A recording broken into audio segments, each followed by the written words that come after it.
Coffees Hawaii was born in the 1980s after the demise of pineapple and sugar for that matter.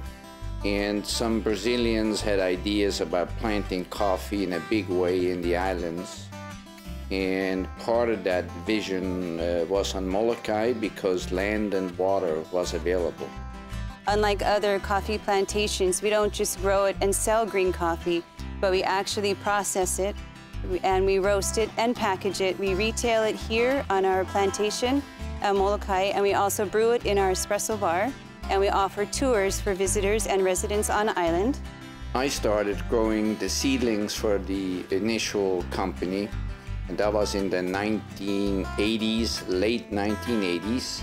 The first plants then were put in the ground 1990.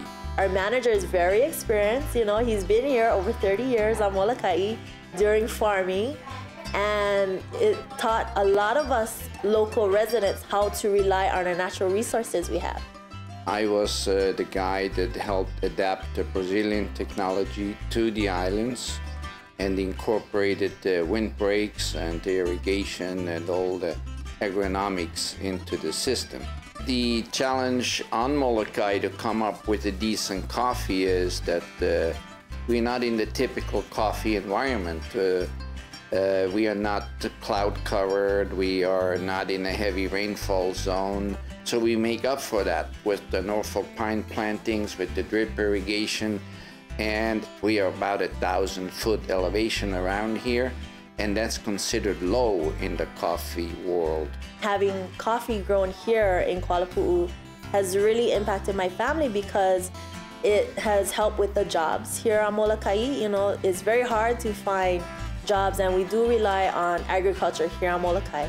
Everything on Molokai had to be learned about coffee, from the nursery phase to the planting, to the maintenance, to the processing.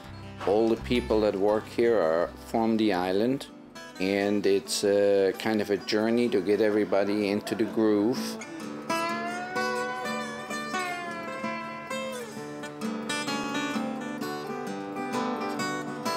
Yeah, he's the one get all the coffee. He's a good man, and I'm the mayor of Molokai. Yeah, so he's the famous guy here. Yeah. Aloha and welcome today on our traditional mule wagon ride. We're gonna see how we grow our own Molokai coffee here in Kuala Pu'u, and you're gonna learn from seed to cup how we cultivate the trees here in our 300-acre farm, and we're gonna go around the reservoir with our experienced mules. We are a mechanized farm.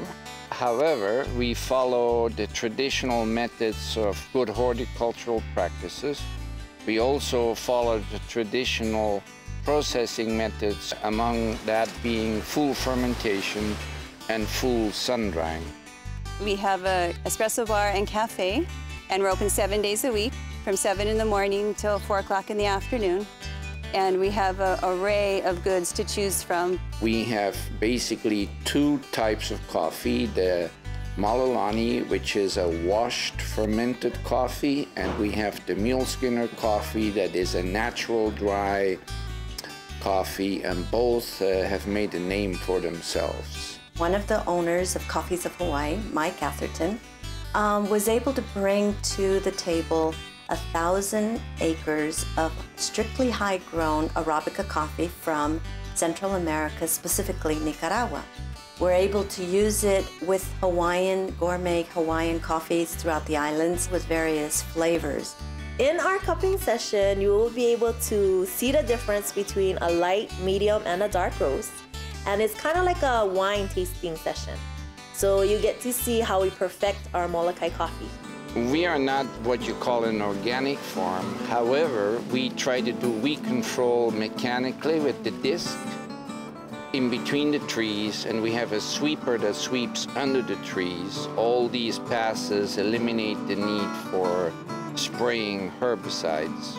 With Malulani and Mule Skinner in green form, we also produce a Hawaiian espresso Molokai style. And that is a combination of the 2 coffees, which gives you a nice basis for an espresso, a latte, a cappuccino, or just a regular drip coffee.